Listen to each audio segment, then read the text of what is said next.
हाँ, अगर भगवान ने चाहा तो हो सकता है कभी लिख चलिए लूं। विषय पर आते हैं। असम में मुख्यमंत्री सर्बानंद सोनोवाल ने और उनके मंत्री हेमंत बिश्व शर्मा, उनके हवाले से ये फैसला आता है कि सरकारी खर्च पर चलने वाले मदरसे या तो रेगुलर कर दिए जाएंगे, स्कूल में बदले जाएंगे, या फिर उन्हें बंद कर दिया जाएगा।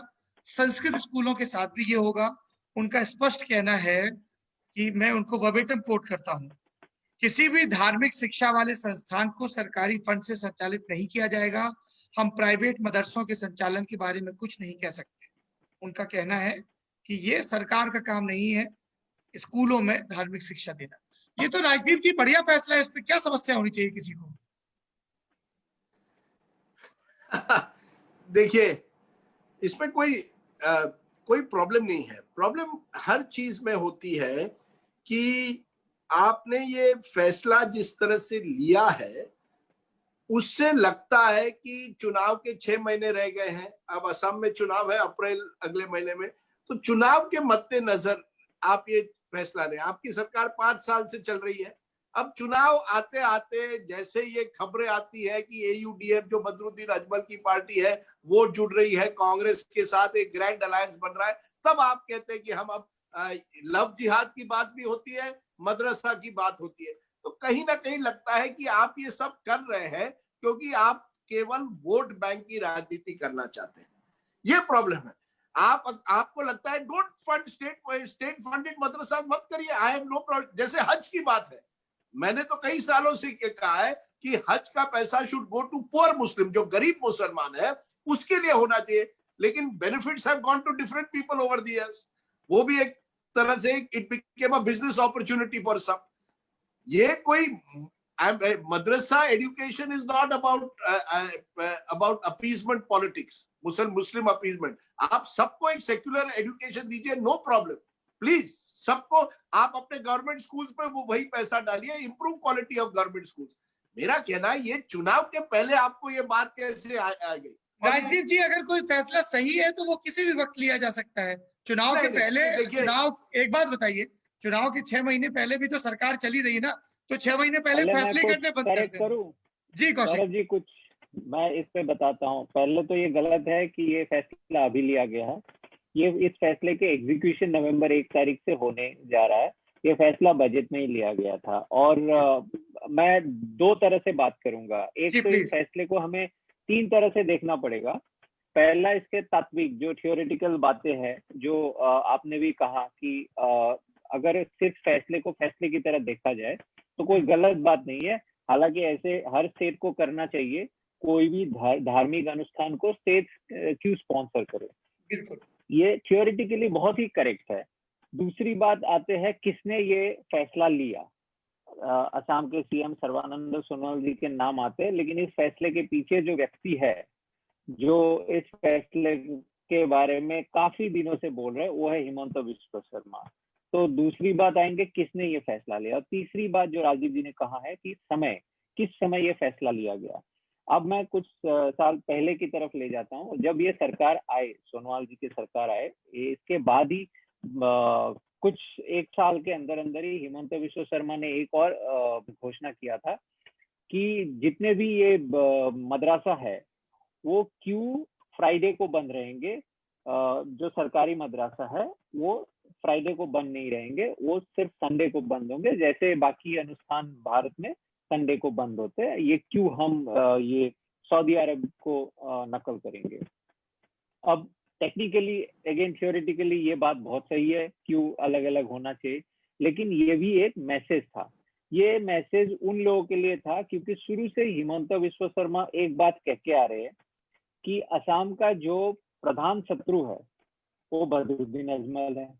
और बदरुद्दीन अजमल किन लोगों को रिप्रेजेंट करता है? मैं अगेन, ये परसेप्शन है कि बांग्लादेशी जो अनुप्रवेशकारी है, इमिग्रेंट्स है, उनको रिप्रेजेंट करते हैं। और बांग्लादेशी इमिग्रेंट्स कौन है? ज्यादातर मुस्लिम है, ये माना जाता है। हालांकि उनमें से बहुत हिंदू भी है, लेकिन जो असम में एक जनरल परसेप्शन है, बांग्लादेशी मुस्लिम को एक इमिग्रेंट्स की तरह देखा जाता है।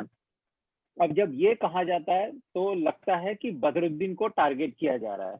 अब वो बात विडंबना ये है कि बदरुद्दीन अजमल 3rd जनरेशन एसमीज है, वो इंडियन सिटीजन है हर तरीके से, वो 3 जनरेशन से असम में रह रहे हैं, तो उनके अगर वो कल असम के सीएम बन जाए तो कानूनी तौर पे, संवैधानिक तौर पे किसी को भी कोई आपत्ति करने की वजह नहीं होना चाहिए। और ये बात मैंने हिमंत बिस्वा शर्मा को कई दफा कहा भी है, पूछा भी है, लेकिन एक परसेप्शन बना हुआ है और असम में ये परसेप्शन रहेगा, क्योंकि इलीगल इमिग्रेंट्स की जो इश्यू है, असमीज लोग इसको हिंदू मुस्लिम की तरह नहीं देखते हैं, वो एक इस तरह से देखते हैं कि बांग्लादेश से लोग आए हैं, वो हिंदू हो मुस्लिम हो, एक बाहर की कंट्री से। ये साथ में मैं बहुत लोगों को ये समझाना चाहता हूँ, बहुत लोग बोलते हैं कि एक क्षेत्रवाद है, एक क्षेत्रवाद नहीं है, ये है कि आप विदेशी है, आप किसी दूसरे मुल्क के हैं, आप बिहार से आए हो, आप महाराष्ट्र से आए हो, किसी को कोई आपत्ति नहीं है, किसी भी धर्म के हो, लेकिन आप हिंदू धर्म के भी हो, आप किसी भी धर्म के हो, बांग्लादेश से बिना अनुमति के आए हो तो गलत है, वो हमारे इसमें वो है। लेकिन क्योंकि ज्यादातर बांग्लादेशी मुस्लिम है, तो ये बीजेपी इसको हिंदू मुस्लिम के एक बाइनरी क्रिएट करने की कोशिश करते हैं। और अब इसमें हिमंत जी का रोल क्या है?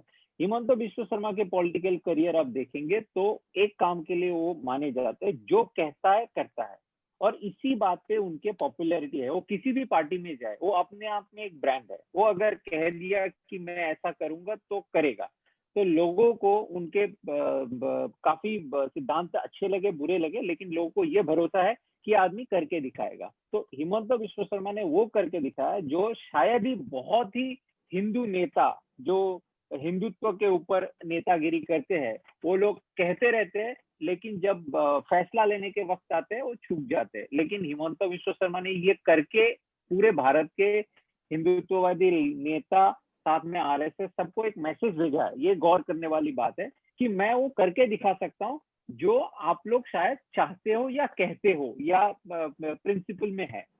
तीसरी बात टाइमिंग की आ गई। टाइमिंग सही बात है, बजट सेशन में ये फैसला हुआ था, अब इलेक्शन है 6 महीने बाद अप्रैल में, तो यकीनन अगर इस समय ऐसा एक सिद्धांत लिया जाए, लेकिन साथ में ये भी देखना पड़ेगा कि संस्कृत तोल को भी इन्होंने बंद करने की फैसला लिया। 100 संस्कृत तोल है, उनमें टीचर भी है, और ये फैसला जो वैष्णवाइट सेंट्स है असम में, उन लोगों को अच्छा भी नहीं लगा, उन्होंने आपत्ति भी जताया, तो इनमें एक पॉलिटिकल प्रॉब्लम भी हो सकता है। लेकिन जो बीजेपी के लार्जर हिंदू मुस्लिम बाइनरी है, उसमें ये फैसला बहुत सटीक बैठता है, और कॉन्स्टिट्यूशनली इस फैसले पे आपत्ति करने लायक कोई बात नहीं। और ज्यादातर असम के लोगों को आप कौशिक, तो ये बात कौशिक सहमति ही होगा। जी राजदीप जी। नहीं सौरभ भाई, कौशिक, ये सब हेमंत बिस्वा शर्मा करके कर रहे हैं, जो बाकी लोग कह रहे हैं ये सब ठीक है। हेमंत बिस्वा शर्मा ने अपनी ज्यादातर जिंदगी कांग्रेस में बिताई, तब कहाँ थे ये सब हेमंत बिस्वा शर्मा? तब उन्होंने ये बात नहीं की। ये तो बहुत अगेन हिंदू। देखिए, हेमंत बिस्वा शर्मा, हम कहते हैं ना न्यूली कन्वर्ट जिसे कहते हैं, न्यूली कन्वर्ट का जो एग्रेशन होता है वो ज्यादा होता है, कि मैं प्रूव करना चाहता हूं एक तरह से कि मैं वो कर सकता हूं। क्योंकि हेमंत बिस्वा शर्मा ने ये 5 सालों में या 5 या 6 साल अब हो गए, उन्होंने ये दिखाया कि मैं वाकई एक बीजेपी नेता हूं। उन्होंने अपने, अगर कोई कांग्रेसियों को भी ये बताया और बीजेपी वालों को, मैं ये पूछना चाहता हूं इसमें विचारधारा कहाँ है? इतने सालों तक जब आप कांग्रेस में थे तब आप ये निर्णय क्यों नहीं लेते थे? जब आप राजदीप जी आपने ये बताइए, राजदीप जी 1 मिनट, ये फैसला कांग्रेस में रह के लेना मुमकिन ही नहीं है। अगर मैं हिमंत के तरफदारी नहीं कर रहा हूँ, वो मैं तो बोल ही रहा हूँ, एक मैसेज दे रहा है